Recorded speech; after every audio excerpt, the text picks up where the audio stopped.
Study करेंगे वर्ण chapter को। प्यारे बच्चे, आज का जो ये क्लास होने वाला है मोस्ट इंपोर्टेंट और आपके लिए तो वेरी वेरी इंपोर्टेंट होने वाला है, क्योंकि प्यारे बच्चे आज से 2 मंथ बाद आपका बिहार बोर्ड का एग्जाम है, जिसमें आप ग्रामेटिकल हिंदी में जो होता है ना उसे आप बहुत अच्छे से क्लियर कर सकते हैं ऐसे ऐसे चैप्टर को देखकर। मैंने ऑलरेडी संधि और समास और फिर बच्चे उपसर्ग और प्रत्यय को बता रखा है, उससे आप प्लेलिस्ट में जाइए और देखिए फिर बच्चों उस चैप्टर को पढ़कर एक बार ऑब्जेक्टिव को देखिए। यदि नहीं होगा ऑब्जेक्टिव तो मुझे कमेंट सेक्शन में बोले फिर बच्चों कि सर ऑब्जेक्टिव नहीं बन रहा। मैं अगले चैप्टर का जो ग्रामर के यहाँ पे जब मैं सेशन चला रहा हूँ चैप्टर वाइज, ये मैं पढ़ाना यहाँ पे छोड़ दूंगा यदि नहीं होगा तो फिर बच्चों। तो मैं यहाँ पे पूरे गारंटी के साथ बोलता हूँ कि इस थ्योरी क्लास को समझकर फिर बच्चों आप लोग सारे ऑब्जेक्टिव को लगा सकते हैं। आपका ये जो क्लास होने वाला है वेरी वेरी इंपोर्टेंट होने वाला है, जो कि आपका सारे ऑब्जेक्टिव को क्लियर कराएगा, चाहे आप जो भी बोर्ड से क्यों ना हो, चाहे बिहार बोर्ड से, झारखंड बोर्ड, यूपी बोर्ड और चाहे राजस्थान बोर्ड से क्यों ना हो। यदि आपके चैप्टर में ये वर्ण चैप्टर है तो आप ऑब्जेक्टिव में अच्छे स्कोर कर पाएंगे बच्चों। तो चलते हैं वीडियो को स्टार्ट करते हैं। आज का ये सेशन होने वाला है वर्ण पे। देखिएगा मैंने लिख रखा है यहाँ पे वर्ण। वर्ण आखिर क्या होता क्या है, सबसे पहले मैं उसके बारे में डिस्कस कर लेता हूं। यहाँ पे देखिएगा वर्ण जो आपका है, वर्ण का पूरा नाम यहाँ पे मैंने लिखा वर्ण विचार, क्योंकि वर्ण पे हम पूरा बातें करने वाले हैं, विचार करने वाले, विमर्श करने वाले। ओके, तो हम लोग देखिए फिर बच्चों यहाँ पे देखिएगा वर्ण को इंग्लिश में हम लोग बोलते हैं ऑर्थोग्राफी बोलते हैं बच्चों। यहाँ पे मैंने THO छोड़ दिया, ठीक है, ऑर्थोग्राफी, इसको हम लोग बोलते हैं ऑर्थोग्राफी बोलते हैं बच्चों, इंग्लिश में इसे बोला जाता है। अब यहाँ पे सवाल ये है कि वर्ण का डिफिनेशन किस प्रकार दिया जाए। तो वर्ण का डिफिनेशन यानी कि परिभाषा बच्चों आप बहुत इजी तरीके से दे सकते हैं। वह मूल ध्वनि जिसके खंड या टुकड़े नहीं किए जा सकते हैं उसे वर्ण कहा जाता है। ये प्रॉपर तरीके से एक डिफिनेशन था जिसे आप कॉपी में नोट कर सकते हैं। जैसे कि बच्चों वर्ण कहते किसको है, यहाँ पे देखिए, जैसे कि मैंने बोला अ, आ, छोटी, बड़ी, और ये जो है का ये भाग जो देख रहे हैं ना, आधा का इसको बोलते हैं हलन जो लगा है, ये आधा का, ये आधा या का सेंस देता है, ये आधा रा, ये आधा ला, और भी यहाँ पे पा फा बा भा ट ठ जितने भी यहाँ पे अक्षर हैं ये सारे क्या कहलाएंगे, वर्ण कहलाएंगे। क्या कहलाएंगे, वर्ण, यानी कि ऑर्थोग्राफी कहलाएंगे। ओके, तो अब मैं इसे खंड कर टुकड़े में बांटकर मैं समझाता हूं एक्चुअल में किसको क्या बोला जाता है। ओके, ऑब्जेक्टिव का मेन मुद्दा हम लोग यही होने वाला है ना कि हम लोग अक्षर को पहचानना सीखें यहाँ पे, ठीक है। तो चलिए बच्चों स्टार्ट करते हैं। यहाँ पे देखिएगा सबसे पहली बात परिभाषा से स्टार्ट होता है, कहता है ना कि मूल ध्वनि, मूल मतलब समझते हैं, मूल मतलब होता है एकदम छोटा सा छोटा, जिसको हम लोग बोल सकते हैं। तो वह मूल ध्वनि जिसका टुकड़ा नहीं किया जा सकता उसे हम लोग वर्ण कहते हैं। यानी कि फिर बच्चों वर्ण को ही हम लोग क्या बोल रहे हैं, मूल ध्वनि। वह सबसे छोटा ध्वनि जो है उसे हम लोग वर्ण का नाम देते हैं। या फिर बच्चों इसे एक और वर्ड में हम लोग यहाँ पे लिखें, वर्ण जो है भाषा की छोटी इकाई है, भाषा की सबसे छोटी इकाई है, सबसे छोटा पार्ट है। यदि आप लोग साइंस पढ़े होंगे, जीव विज्ञान, तो उसमें पूछा जाता है कि शरीर का बोल सकते कोशिका का सबसे छोटा पार्ट क्या होता है, उत्तक के समूह को कोशिका कहते हैं। तो ये बोल सकते शरीर का सबसे छोटा पार्ट जो होता है कोशिका होता है। इसलिए मैं यहाँ पे बोल रहा हूं, देखिए कि ये जो वर्ण है, वर्ण का सबसे भाषा की इकाई जो है, सबसे छोटी इकाई जो है, वर्ण जो है भाषा की सबसे छोटी इकाई के बच्चों, छोटी इकाई सबसे छोटा से छोटा पार्ट है। कौन है ये वर्ण। कोई भी लैंग्वेज जैसे हिंदी में हम लोग कुछ भी लिखें तो उस वर्ड का, उस सेंटेंस का सबसे छोटा पार्ट कौन कहलाता है, ये मूल ध्वनि ही वर्ण कहलाता है। क्या कहलाता है, सबसे छोटी इकाई क्या कहलाता है, वर्ण कहलाता है। ओके, कोई भी शब्द उठाकर देख लो, जैसे कि मैंने यहाँ पे वर्णमाला लिखा तो वर्णमाला का सबसे छोटा पार्ट कौन, वर्ण होगा, यानी कि सबसे छोटी इकाई, भाषा की सबसे छोटी इकाई कौन है, वर्ण है। ओके, चलिए तो यहाँ पे मैंने लिख दिया कि सबसे छोटा इकाई जो है भाषा का कौन है, वर्ण होता है।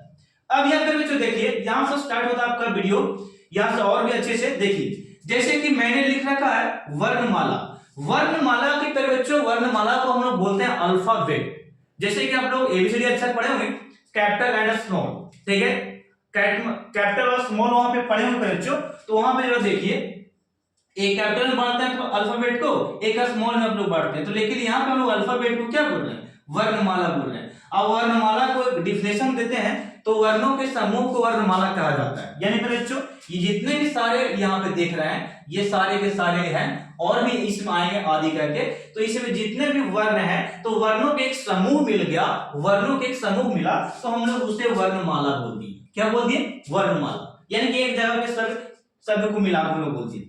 अब कहते हैं कि हिंदी में सर जी, हिंदी वर्णमाला में इसको मैं यहाँ पे करता हूं, हिंदी वर्णमाला में 52 वर्ण होते हैं। क्या होते हैं, 52 वर्ण होते हैं या 52 मूल ध्वनियां होती है। मैंने क्या बोला, मैंने ये बोला हिंदी वर्णमाला में टोटल 52 ध्वनि या वर्ण होते हैं। इसे आप लोग नोट्स कर लीजिएगा, ठीक है। कॉपी निकालिए बच्चे और नोट्स करना स्टार्ट कीजिए, ठीक है। आपको 2 से 3 क्लासेस मैं दूंगा जिसमें सारा फिनिश होने वाला है, ठीक है। देखिएगा यहाँ पे नेक्स्ट मैंने लिखा है अ और ई, और ये बड़ी ई, छोटी ऊ, और ये छोटी ऊ, और ये री, ए, ऐ, ओ, औ। ये जो टोटल अक्षर मैंने लिखा, टोटल जो अक्षर आपका है टोटल 11 है मेरे बच्चों। क्या है, टोटल 11 अक्षर है। और ये टोटल 11 अक्षर को मैं एक नाम देता हूं, इसे स्वर कहा जाता है। क्या बोलते हैं, स्वर। क्या बोलते हैं, स्वर इसे कहा जाता है। टोटल 11 अक्षर को इसे हम लोग क्या बोलते हैं, स्वर का नाम देते हैं। ओके मेरे बच्चों, चलिए ये कंप्लीट हुआ। जिसकी संख्या कितना पूछेगा, स्वर की संख्या कितना होता है, 11 होता है। ये आप लोग नोट्स डाउन कर लीजिए, ठीक है। नेक्स्ट आपका बच्चों यहाँ पे मोस्ट इंपोर्टेंट मैंने लिख रखा अनुस्वर। तो अनुस्वर है क्या, तो अनुस्वर पे बच्चों किसी भी अक्षर पे, किसी भी वर्ण पे यदि बिंदु आप दे देते हैं ना, किसी भी वर्ण पे आप बिंदु देते हैं ऊपर, तो ये जो बिंदु ऊपर में है ये आपका अनुस्वार कहलाता है। क्या कहलाता है, अनुस्वार कहलाता है। और फिर बच्चों यहाँ पे देखिए किसी भी अक्षर के पीछे, किसी भी वर्ण के पीछे आप यदि इस प्रकार 2 बिंदु लगा देते हैं तो वो कहलाता आपका अयोग्यवाह। क्या कहलाता, अयोग्यवाह कहलाता बच्चों। क्या कहलाता, अयोग्यवाह। यानी कि इसको आप बोलेंगे अनुस्वर, अब ये जो आपका है अयोग्यवाह है। और ये दोनों की संख्या बोल सकते हैं कितना होता है, 2 होता है मेरे बच्चों। क्या होता है, 2 होता है। और एक्चुअल में किसी पीछे ये जो लगता है ना, इसे हम लोग विसर्ग भी बोलते हैं। क्या बोलते हैं, विसर्ग का भी नाम देते हैं, याद रखिएगा। संस्कृत शब्द में इसे हम लोग क्या बोलते हैं, इसे विसर्ग का नाम देते हैं, ठीक है ना। ये विसर्ग है, तो ये विसर्ग जिसमें लग जाएगा इस अक्षर में, उसको हम लोग अयोग्यवाह का नाम देंगे। और इसकी संख्या कितना, 1 और 1 कितना हो गया, 2। ओके फिर बच्चों नेक्स्ट आपका है, जैसे कि मैंने लिखा क से लेके अंदर तक है, तो इसको मैं एक नाम देता हूं बच्चों। इसे एक नाम दिया जाता है, इसे बोला जाता है, यहाँ पे देखिए इसे मैंने बोला क वर्ग। तो क से लेके अंदर तक को मैंने क वर्ग बोल दिया।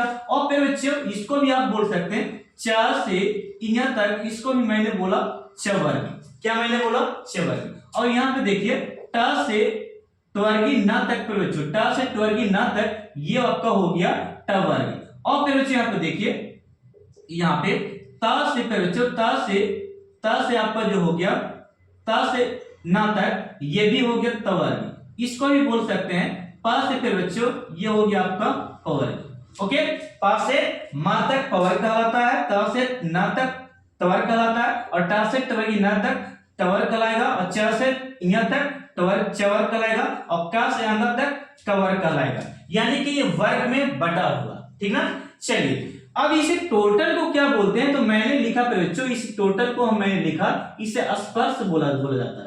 क्या बोलते हैं, स्पर्श व्यंजन। और स्पर्श व्यंजन की संख्या बच्चों ये 25 होता है। क्या होता है, 25 होता है स्पर्श व्यंजन की संख्या। अब नेक्स्ट में देखिए कि य से लेकर व तक इसे अंतःस्था व्यंजन कहते हैं, लेकिन इसकी संख्या कितना है, 4। कितना है, 4 है बच्चों। और यहाँ पे तलबी स, मूर्धनी स, दंडी स और ये ह जो है इसे उष्मा व्यंजन का नाम दिया जाता है, लेकिन इसकी संख्या की बात करें तो इसकी संख्या में बच्चों कितना हो गया, 4। कितना हो चुका है, 4 हो चुका है। और आपका जो है छ त्र ज्ञान, अब इसे रीड करते हैं स्र, ये 4 अक्षर को मिला दिया जाए तो इसे एक नाम देते हैं संयुक्त व्यंजन। और संयुक्त व्यंजन की संख्या कितना लिखा मैंने, 4 लिखा। कितना लिखा, 4। और नेक्स्ट में आपका जो है अंगा, जिसे अड़ा भी कहते हैं, और ये ढ जो है इसे नाम देते हैं द्विगुण। क्या बोलते हैं, द्विगुण व्यंजन, और इसकी संख्या 2 है। तो बात आपको समझ में आई होगी। अब फिर बच्चों अब हम नेक्स्ट स्लाइड में करने वाले हैं, देखिएगा मैंने यहाँ पे लिख रखा है बच्चों कि वर्ण के भेद कितने होते हैं। वर्ण के भेद पे बच्चों यहाँ पे देखें तो हम लोग दो टाइप से स्टडी करेंगे। टाइप 1 आपका होने वाला स्वर वर्ण और सेकंड आपका होने वाला व्यंजन वर्ण, जिसे पे बच्चों इंग्लिश में आप वोवेल और कॉन्सोनेंट का नाम देते हैं। जैसे कि मैंने यहाँ पे बांट रखा है, जरा देखिएगा मैंने यहाँ पे बांट रखा है, यहाँ पे देखना, यहाँ पे लिखा है बच्चों वर्ण के भेद में देखिएगा तो इसे हम लोग दो भागों में खंड करेंगे, एक स्वर्ण में और एक क्या हो गया व्यंजन में। स्वर्ण में पे बच्चों आप लोग वोवेल साउंड का नाम देते हैं और व्यंजन के पे बच्चों इसे आप क्या नाम देते हैं, इसे आप नाम देते हैं कॉन्सोनेंट। क्या बोलते हैं, कॉन्सोनेंट। ओके, तो ये था टाइप इसका वर्ण का। अब हम लोग एक एक करके इस टाइप को स्टडी करते हैं आखिर में ये है क्या। ठीक है, तो हमारे ऑब्जेक्टिव के लिए मोस्ट इंपोर्टेंट यहाँ पे सबसे पहला आने वाला है कि स्वर्ण वर्ण किसे कहते हैं। स्वर्ण वर्ण किसे कहते हैं बच्चों, तो स्वर्ण वर्ण बच्चों उसे हम लोग बोल सकते हैं, स्वर्ण उसे बोल सकते हैं जिस वर्ण का उच्चारण, जिस वर्ण का या जिस ध्वनि का, जिस वर्ण का या जिस ध्वनि का उच्चारण स्वयं होता है, खुद से होता है, उसे हम लोग स्वर वर्ण कहते हैं। मैंने बोला फिर बच्चों जिस वर्ण का उच्चारण, जिस वर्ण का उच्चारण स्वयं होता है यानी कि खुद से होता है, उसे हम लोग स्वर वर्ण कहते हैं। ये रहा प्रॉपर तरीके से इसका डेफिनेशन। अब यहाँ पे एग्जाम्पल में देखें तो यहाँ पे स्वर वर्ण आ ई उ री ए ओ और ये टोटल जो होते हैं टोटल 11 होते हैं। टोटल कितने होते हैं, 11 के बच्चों।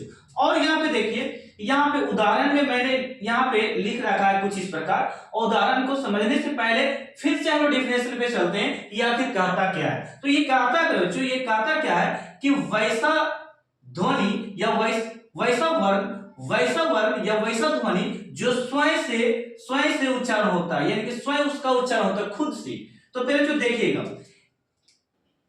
यहां पे देखिए, ये जो है आ जो है ना, आ जो है आ के लिए किसी की सहायता की जरूरत नहीं आ को बोलने के लिए, और नहीं आ को, नहीं ई को, नहीं ऊ को और नहीं ए को, ये सबको किसी की सहायता नहीं लेना पड़ता है। लेकिन पे बच्चों ये जो व्यंजन है आपका क ख ग घ प प च छ से ये तक जो है क ख से तक जितने भी व्यंजन पे बच्चों ये सब क्या कहते हैं कि बिना स्वर की सहायता से ये सब को बोला नहीं जाता। ये व्यंजन की बात है, ठीक है, व्यंजन साउंड की बात है। तो यहाँ पे देखिए ना, मैं बात करता हूं कि ये पूरा हम लोग का को बोलने के लिए आधा का या आधा का में ये आ मिला हुआ रहता है। आ का सेंस देता है क, यानी का में आ रहता है। का रूप क्या है, का रूप आ है, इसलिए हम लोग पूरा पढ़ते हैं इसे क्या का पढ़ पाते हैं। नहीं तो यदि ये स्वर नहीं रहता तो ये व्यंजन को भी हम लोग सही से बोल नहीं पाते। इसलिए फिर बच्चों व्यंजन का डेफिनेशन भी हम लोग प्रॉपर तरीके से लिख सकते हैं कि व्यंजन जो है किसी स्वर की सहायता लेता है उच्चारण करने में। व्यंजन क्या करता है, किसी स्वर की क्या लेता है, सहायता। यहाँ पे देखिए व्यंजन क्या कर रहा है, ये स्वर की सहायता ले रहा है बोलने में, यानी कि का बोलने के लिए आ जरूर चाहिए। आ साउंड आता है, क्या आता है, आ वर्ण आता है। यहाँ पे देखिए नेक्स्ट आ को बोलने के लिए देखिएगा खा, यहाँ पे मैं लिखता हूं खा को बोलने के लिए फिर बच्चों खा को बोलने के लिए आ स्वर वर्ण की जरूरत हो रही, सहायता चाहिए। यानी कि खा यहाँ पे स्वर को बोलने के लिए देखिएगा खा व्यंजन को बोलने के लिए, खा को बोलने के लिए, खा जो है 12 खड़ी में आता है। खा को बोलने के लिए बच्चों आ स्वर की सहायता लेना पड़ रहा है। और यहाँ पे देखिए ई, जैसे कि ची हम लोग बोलते हैं ची, तो ची को बोलने के लिए हम लोग क्या छोटी ई की सहायता लिए, क्या स्वर की सहायता लिए, यानी कि स्वर की सहायता से हम लोग व्यंजन को बोल सकते हैं। ओके, और लेकिन फिर बच्चों ये क्या कहता स्वर, ये किसी की सहायता नहीं लेता है, बोलने में किसी सहायता नहीं लेता है, आ आई ई सब किसी सहायता नहीं लेगा। तो ये था इसके बारे में, यानी कि व्यंजन ये सब क्या है आपका, इसको आप व्यंजन का नाम दे सकते हैं। और इसमें 12 खड़ी दिए थे बच्चों, ठीक है, ये आपका व्यंजन। ओके बच्चों, ये व्यंजन है। और ये दोनों जो आपका है 12 खड़ी में चलाता है, 12 खड़ी में बच्चों, ये आपका 12 खड़ी में चलाता है और ये आपका का जो है व्यंजन में चला जाता है। तो ये जो है 12 खड़ी और ये जो बोल सकते व्यंजन है, ये सहायता लेता है स्वर का, क्या करने में, बोलने में, उच्चारण करने में। फिर बच्चे ओके, चलते हम लोग नेक्स्ट में यहाँ पे देखते हैं कुछ व्याकरण के डिफिनेशन के बाद हम लोग को पता चलता है कि कुछ ऐसे ऐसे पॉइंट जो है हम लोग को सीखना बहुत जरूरी है। मैं तो बच्चों यहाँ पे आपको रटने और रटाने के मुद्दे से नहीं आया हूं, ठीक ना, आपको एक एक बातें मैं समझाऊंगा ताकि आपके भेजा में आपके एग्जाम में काम आ सके, ठीक ना। देखिएगा जैसे कि मैंने लिखा, यहाँ पे मैंने लिखा व्याकरण। व्याकरण आप लोग समझते हैं, व्याकरण आप लोग समझते हैं बच्चों, हम लोग व्याकरण ही स्टडी कर रहे हैं जिसमें शुद्ध बोला जाता है, सिद्ध लिखा जाता है, जिससे हम लोग जिस शब्द से शुद्ध बोलना, शुद्ध लिखना, शुद्ध पढ़ने की बोध होता है उसे हम व्याकरण का नाम देते हैं। अब देखिए व्याकरण क्या कहता है, व्याकरण ये कहता है री से, व्याकरण में री को स्वर नहीं मानता है। व्याकरण जो है री वाला जो है ना, री जो है व्याकरण जो है री को स्वर नहीं मानता है। अब क्यों नहीं मानता भाई, ये भी तो बात है, देखिएगा। तो मैं यहाँ पे लिख रहा हूं बच्चों, इनका तर्क है कि इसका उच्चारण री जैसा होता है। यानी कि व्याकरण का मानना है ना, व्याकरण का मानना है कि जो री का उच्चारण होता है, री का साउंड होता है, री का ध्वनि जो होता है वो किसके जैसा होता है, री के जैसा होता है। इसलिए कहा रहा कि री को हम लोग स्वर नहीं मानेंगे। क्यों नहीं मानेंगे, इसलिए नहीं मानेंगे क्योंकि री का किसका जैसा उच्चारण होता है, री का उच्चारण री के जैसा होता है, रा रा री के जैसा हो जाता है इसका उच्चारण, इसलिए इसे स्वर नहीं कहा गया, नहीं मानता है व्याकरण, ठीक ना, व्याकरण इसको स्वर नहीं मानता है। नेक्स्ट चलेगा मात्रा की दृष्टि से देखें, बनावट की दृष्टि से देखते हैं, मात्रा की दृष्टि से, मात्रा के यानी कि मात्रा के दृष्टि से देखते हैं। तो फिर बच्चे री एक प्रकार का स्वर है, री एक प्रकार क्या है, स्वर है। व्याकरण के नजरिए से देखेगा तो री को री नहीं मानता है। क्यों नहीं मानता है, क्योंकि री का उच्चारण री जैसा होता है, इसलिए इसका उच्चारण नहीं मानता है। लेकिन फिर बच्चों मात्रा की दृष्टि से देखे री को, तो री को स्वर कहा जाता है। ओके, ये आप लोग ध्यान रखिए। जैसे फिर बच्चों ये बातों को देखते हुए मैंने एग्जांपल भी आपके साथ लिख रखा, जैसे कि ऋषि और ऋषभ और ऋण, ऋषि ऋषभ ऋण, ये सब में पता चलता है कि ये सब जितने भी वर्ड मैंने लिख रखे हैं, शब्द जो लिख रखे हैं, ये री व्यंजन ध्वनि है। ये क्या है, री व्यंजन ध्वनि है। बच्चों ये हम मैंने लिखा ऋषि ऋषभ ऋण, ये क्या है, ऋण व्यंजन ध्वनि है बच्चों, क्या ऋण व्यंजन ध्वनि है मेरे बच्चों। ओके चलिएगा, ये बात आप लोग समझ में आ गया होगा।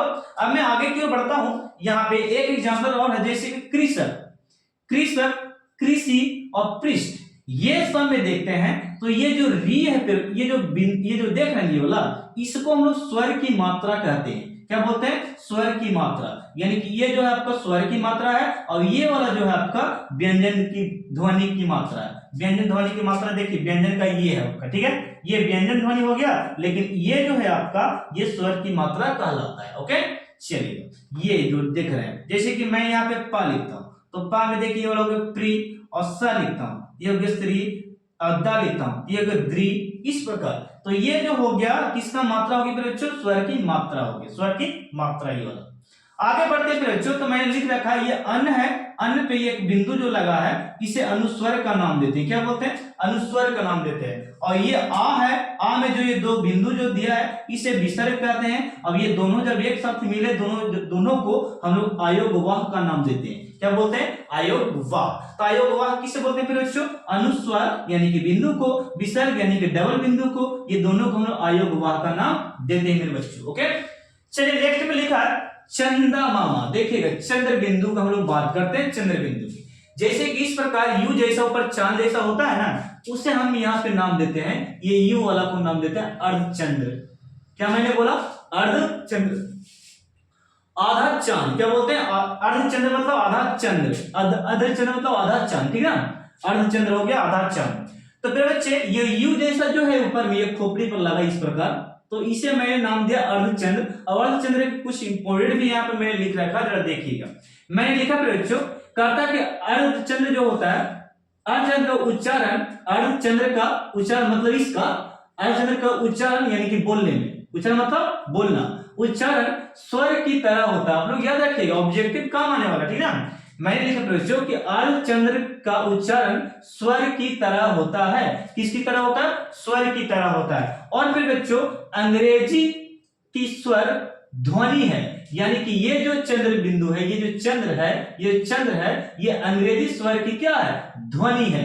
अंग्रेजी स्वर की क्या है? ध्वनि है। यानी कि अर्धचंद्र जो है अंग्रेजी स्वर की ध्वनि है, और ये जो अर्धचंद्र है, अर्धचंद्र का उच्चारण स्वर की तरह होता है। ये दो बातें किसका था? ये एक बातें पहला इसी का था, दूसरा बातें मैंने इसी के बारे में बोला, ठीक है। तीसरा बात क्या बोलता है कि अर्धचंद्र को गृहत कहते हैं। क्या बोलते हैं? गृहत कहते हैं। और ये अर्धचंद्र को आगत स्वर भी कहते हैं, यानी कि गृहत स्वर या आगत स्वर भी कहते हैं। इसे दो नामों से जानते हैं। कितने नामों से? दो नामों से। आगत गृहत स्वर या आगत स्वर भी कहा जाता है बच्चों। ओके, तो चलिए, ये तो कहने की बात हो गया, और ये ध्वनि की, और ये तरह वाली बात हो गया। अब यहाँ पे क्या बोलता है चौथा पॉइंट आपका?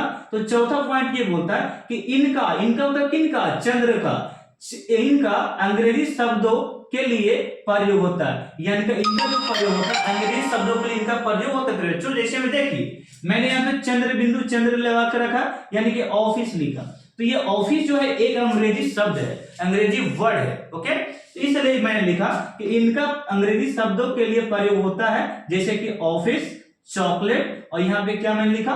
कॉलेज। नेक्स्ट में आपका नॉलेज, और ये आपका है स्पोर्ट। स्पोर्ट मतलब जो जहां पे बच्चे क्रिकेट में होता है स्पोर्ट में, उस प्रकार हम लोग बोलते हैं स्पोर्ट। हो गया। और नेक्स्ट आपका है स्टॉप। स्टॉप मतलब रुकना। ये सारे वर्ड अंग्रेजी है, इसलिए मैंने लिखा इनका अंग्रेजी शब्दों के लिए प्रयोग किया जाता है अर्धचंद्र का। ठीक है, तो फिर बच्चे मैं आपको बता देना चाहता हूं कि आप लोग क्लासेज अगर ऐसे पढ़ते रहे मेरे से जुड़कर, तो फिर बच्चे आपको निश्चित है कि कोई भी एग्जाम यहाँ पे अच्छे से ग्रामर तरीके से जहां भी पूछेगा आप फंसने वाले नहीं है।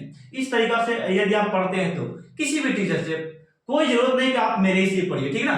तो आप इसी तरीका से पढ़िए, हर टीचर से, बहुत अच्छा मजा आएगा। ठीक है, तो मिलता हूं नेक्स्ट वीडियो में। ये आपका फर्स्ट वीडियो था वर्ग का, जो कि मैंने बच्चों आपके लिए समाप्त किया। ठीक है, और नेक्स्ट वीडियो जो आएगा वो भी आपका इसी चैप्टर से आएगा और मोस्ट इंपोर्टेंट होने वाला है। और ऑब्जेक्टिव कम से कम इससे आप स्टडी कर लिए तो ऑब्जेक्टिव आपका छूटने वाला नहीं है। ठीक है, तो इससे आप स्क्रीनशॉट लेकर और नोट्स जरूर कर लीजिएगा, और वीडियो को एक बार क्या कीजिएगा, शेयर करना व्हाट्सएप ग्रुप में। ठीक है।